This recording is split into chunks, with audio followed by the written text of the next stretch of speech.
I'm not suggesting that any of you watch Futurists, right? I hope that's clear. Like, that's interesting to me. If it's interesting to you, by all means, you should. But it sucks to have to consume a lot of ideas that you're totally not interested in. And you don't need to. You just need to go wherever you find great ideas and then take them back to what Agora has to sell. So if you listen to copy, you can listen to it fast, you can go through lots of books, lots of periodicals, lots of videos, I mean, like, there's just so much great information out there. You could spend your whole life on YouTube and you wouldn't ever run out of good things to watch, although you could watch a lot of shit on YouTube too, which is basically your choice. And then consume, and everything else that Brian tells you is true as well. Cool? Yeah, great, thank you.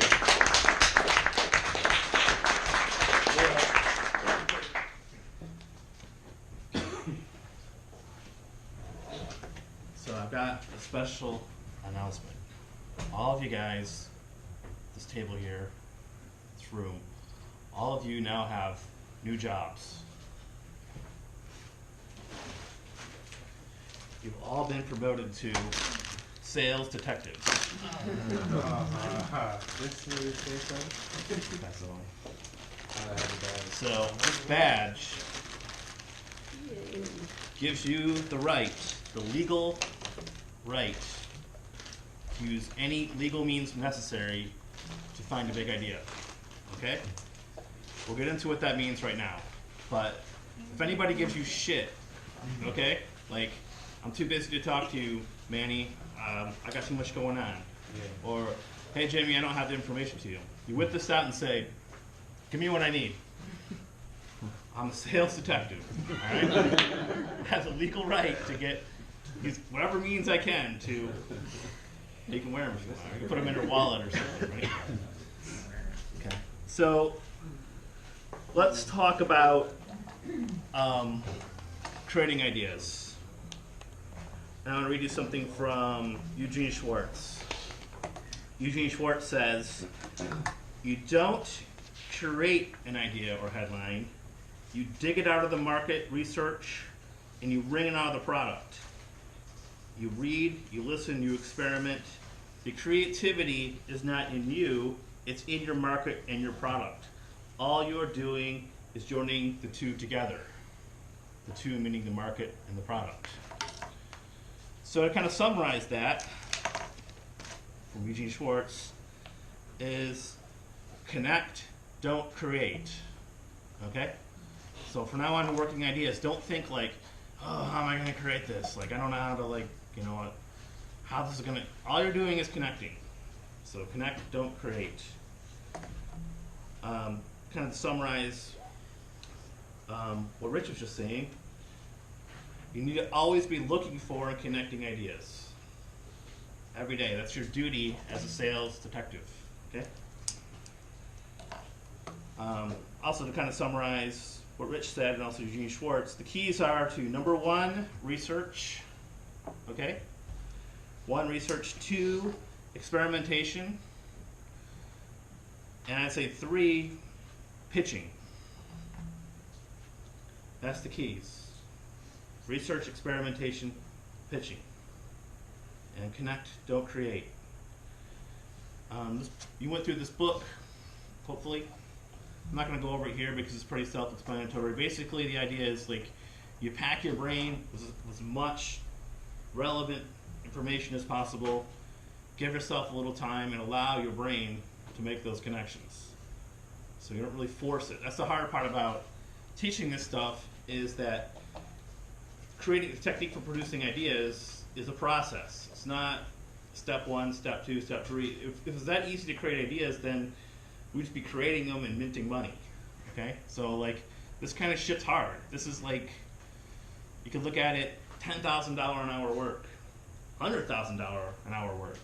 If you come up with a good idea in 1 hour, that's $1 million per hour of work, even though it's probably going to take a lot more than that. So the shit's hard. It's not going to just happen. If it was that easy, then what we were doing here would have no value. So you just follow the process, and that's when, if you have enough inputs and you start collecting your outputs like you're doing for an idea a day, and you're experimenting with different ideas and you're telling people about them, then I can guarantee you're going to have a good big idea soon. I don't know how soon. Might be a couple weeks from now. Might be a couple months from now. But it's going to happen if you're following the process. Do you remember that Venn diagram I drew of the big idea where the one circle was product, the other circle kind of crossing over was the world, and then kind of the third circle crossing over all of them was the prospect? Well, that's where you look. Those are the target points you want to do for your research. Prospect, product, world. Okay? So, researching the prospect. That's Grandpa Kurt. And we'll talk about Grandpa Kurt in a couple of weeks as well. We're going to be talking about him a lot. He's the avatar. He's the customer. You need to crawl inside his head. Okay? See what he's seeing. What are his primal desires? What are his primal fears?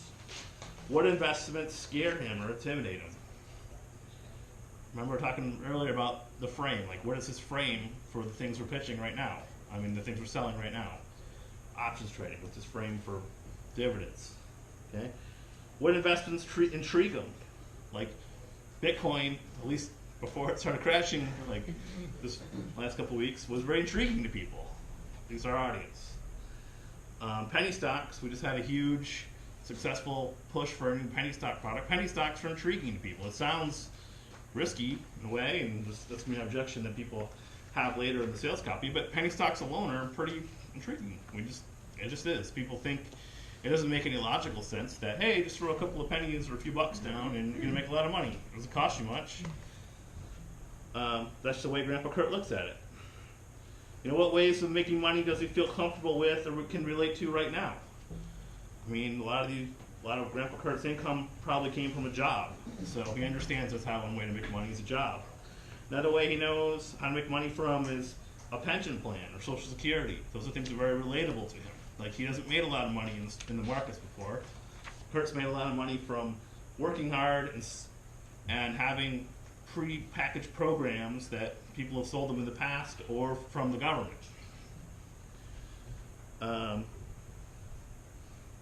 What does he need to hear from you to feel good about buying?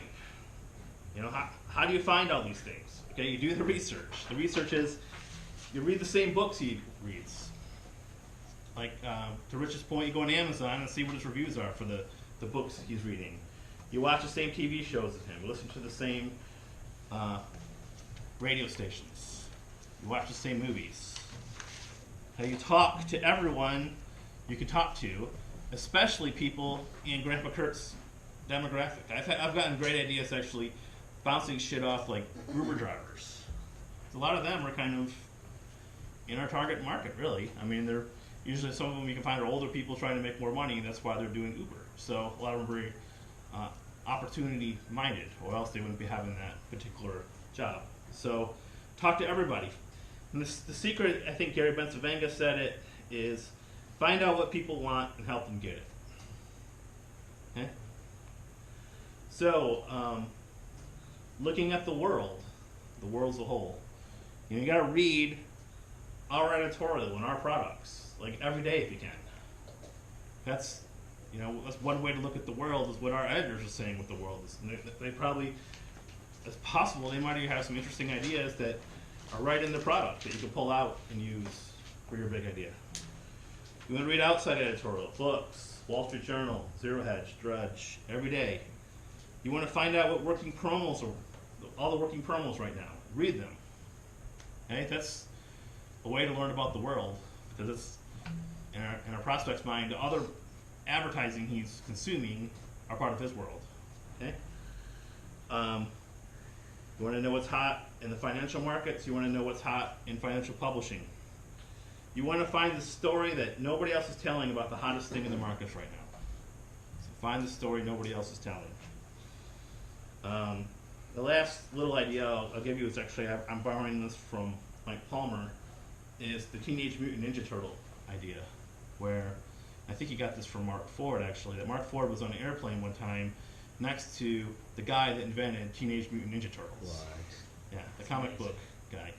And Mark asked him, like, how the hell did you come up with that idea? And he said, well, at the time, like, ninjas were very popular, And teenagers and comics are very popular, and turtles apparently are very popular. Seems weird to me, but mutants I think were. So he just took all those things and combined them into Teenage Mutant Ninja Turtles. So you can do the same thing when you look at ideas. It's about how you connect things. So I wrote a promotion, me and Scott Bardelli, when Bitcoin was hot, and we knew penny stocks were hot, and we kind of combined them together in the $20 Bitcoin blueprint by positioning these alternative cryptocurrencies as penny cryptos. And we invented those words, as far as I know. Took penny stocks, combined them, which we knew were hot, with cryptos that were hot. So that's a Teenage Mutant Ninja Turtle idea. And we got that because we were aware of the world. We knew the world that our prospect was in. The third thing would be researching the product. Okay? Here, pass these out. You want to be an investigative reporter in addition to being a sales detective. That means talking to a lot of people, asking a lot of questions.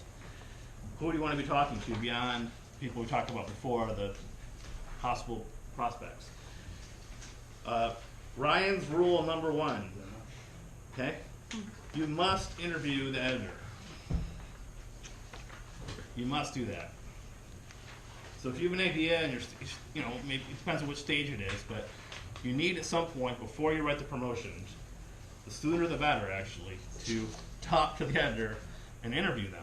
Don't just pitch them on it, that's important to do too, but ask them questions.